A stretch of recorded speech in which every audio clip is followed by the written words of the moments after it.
여러분, 상담이 필요하다고 해서 아무에게나 상담을 받아서는 안 됩니다. 때로는 상담사가 누구보다 상담이 필요한 더 아픈 사람일 수도 있기 때문입니다.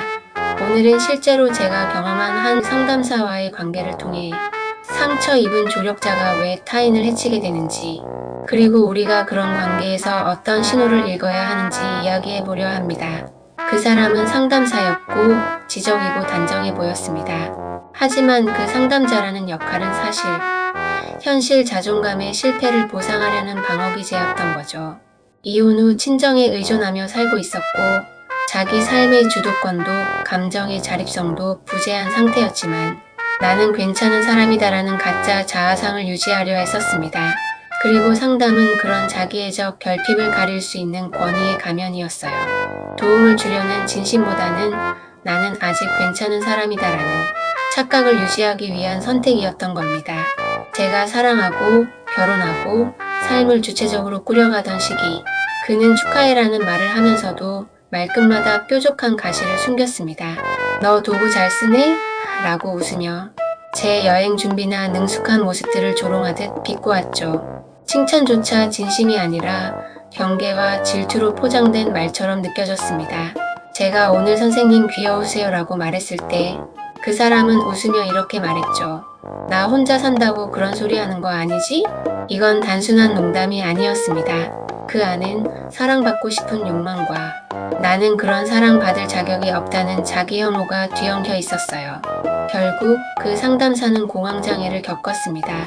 그건 단순한 불안 발작이 아니라 자기 안의 세계가 무너지는 심리적 붕괴였어요. 자신을 괜찮다고 믿는 겉모습과 나는 아무것도 아니야 라는 내면의 목소리가 너무 다르다 보니 자신도 자기를 믿을 수 없게 된 거죠. 겉으로는 나는 괜찮은 사람이다. 나는 타인을 돕는 사람이다 라고 믿지만 그 안에는 나는 아무것도 아닌 사람이다. 나는 사랑받을 자격이 없다는 깊은 자기 비하가 있었죠. 이 상반된 자아 이미지가 충돌하면서 그는 결국 현실을 감당할 수 없게 됩니다. 상담이라는 역할은 그 충돌을 억누르기 위한 방패였지만 그 방패가 흔들리자 그의 내면은 통제할 수 없이 무너졌습니다. 공황장애는 그 붕괴의 신호였습니다. 자기 안에서 도저히 화해되지 않는 나들, 그 갈등이 터져 나온 것이죠. 이 이야기를 통해 제가 전하고 싶은 건 하나입니다. 상담이라는 역할 혹은 지식이나 권위의 외피는 그 사람의 내면을 온전히 보여주지 않습니다. 도움을 주는 사람처럼 보여도 실은 가장 치유가 필요한 사람일 수 있고 그 상처를 감춘 채 타인을 통해 자신을 보상하려 할 수도 있어요. 우리가 관계에서 느끼는 묘한 불편함, 그 직감은 꽤 정확합니다. 그 불편함을 무시하지 마세요. 혹시 여러분도 비슷한 경험이 있으셨나요? 겉으로는 호의적인데 왠지 모르게 내 자존감이 깎이고 기운이 빠지는 관계.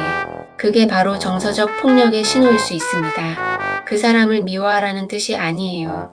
단지 나를 잃지 말라는 것. 이 영상이 그런 관계를 구분하고 벗어나는데 작은 등불이 되기를 바랍니다. 구독과 좋아요, 그리고 댓글로 여러분의 이야기도 들려주세요. 당신의 직감은 틀리지 않았습니다. 감사합니다.